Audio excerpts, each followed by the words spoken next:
got to use some of our winch today. I tried to go over this tree and we bottomed out and tipped over backwards. Yes, we did. This is where him and I got up. We went backwards and we fell off. And then it came back down and we bottomed out on the tree. So I have to use the winch to pull it forward.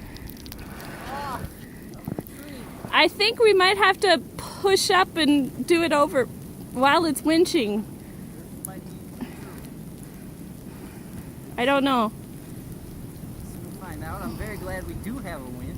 Yeah, I wouldn't go out with you if we didn't. This would suck. I tend to get stuck.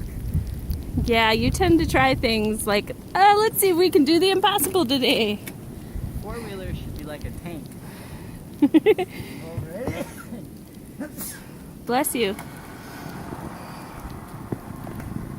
Oh, up and over. All right.